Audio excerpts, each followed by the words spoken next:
ಇಂದೇ ಡೌನ್ಲೋಡ್ ಮಾಡಿ ಮತ್ತು ನಿಮ್ಮ ನೆಚ್ಚಿನ ಶೋಗಳನ್ನು ಆನಂದಿಸಿ.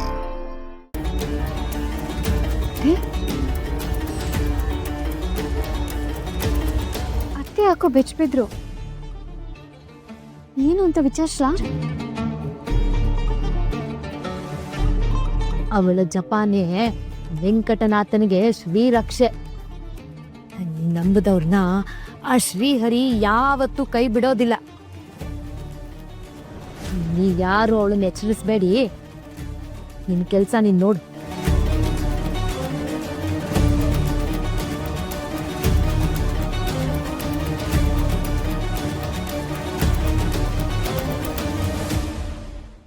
ಈಗ ಗುರುಗಳ ಆಶೀರ್ವಾದದಿಂದ ನಾನು ಸ್ಪರ್ಧೆಯನ್ನು ಪ್ರಾರಂಭ ಮಾಡ್ತೀನಿ.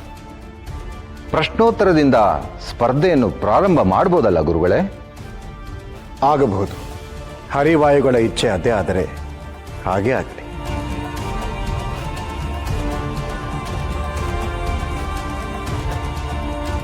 ನನ್ನ ಮೊದಲನೆಯ ಪ್ರಶ್ನೆ, ದ್ವೈತ, ಅದ್ವೈತ, ವಿಶಿಷ್ಟಾದ್ವೈತ ಈ 3 ಮತ ಸಿದ್ಧಾಂತಗಳನ್ನ ನಮ್ಮ ಹೆಮ್ಮೆಯ 3 ಆಚಾರ್ಯಗಳು ನಮಗೆ ಕೊಟ್ಟಿದ್ದಾರೆ. ಈ 3 ಸಿದ್ಧಾಂತಗಳನ್ನ ಸಂಕ್ಷಿಪ್ತವಾಗಿ ವಿವರಿಸಿ ನೋಡೋಣ. ಅದು ಹೇಗೆ ಸಾಧ್ಯವಾಗುತ್ತೆ ಪ್ರಚಂಡರೇ? ಒಂದೊಂದು ಸಿದ್ಧಾಂತವೂ ಕೂಡ ತನ್ನದೇ ಆದ ಭಾಷ್ಯವನ್ನ, ವಿಚಾರಗಳನ್ನ ಹೊಂದಿದೆ.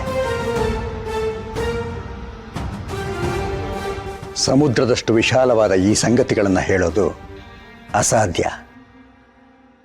ನೀವು ಮೊದಲೇ ಇಂಥ ಪ್ರಶ್ನೆಗಳನ್ನು ಕೇಳಿಬಿಟ್ರೆ ಪಾಪ ನಮ್ಮ ವೆಂಕಟನಾಥ ಹೇಗೆ ಉತ್ತರಿಸಬೇಕು?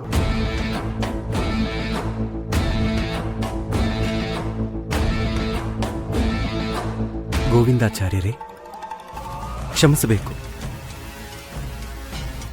ದೊಡ್ಡ ಗಾತ್ರದ ಆನೆಯನ್ನು ಸಹ ಸಣ್ಣ ಗಾತ್ರದ ಕನ್ನಡಿಯಲ್ಲಿ ತೋರಿಸಬಹುದು.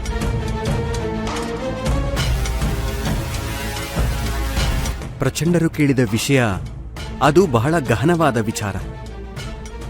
ಅದನ್ನು ನಾನು ಬಲ್ಲೆ. ಅವರು ಕೇಳಿದ ವಿಷಯ ಆಕಾಶದಷ್ಟೇ ವಿಸ್ತಾರವಾಗಿದೆ ಅನ್ನೋದು ಸೂರ್ಯಚಂದ್ರರಷ್ಟೇ ಸತ್ಯ. ಆದರೆ ಅದರ ಮೂಲತತ್ವ ಸಂಕ್ಷಿಪ್ತವಾಗೇ ಇರುತ್ತೆ. ಓ, ನನ್ನ ಪ್ರಶ್ನೆಗೆ ಉತ್ತರ ಹೇಳೋಕ್ ಸಾಧ್ಯ ಆಗದೆ ಇದ್ರೆ ಸರಳವಾದ ಪ್ರಶ್ನೆಗಳನ್ನೇ ಕೇಳ್ತೀನಿ.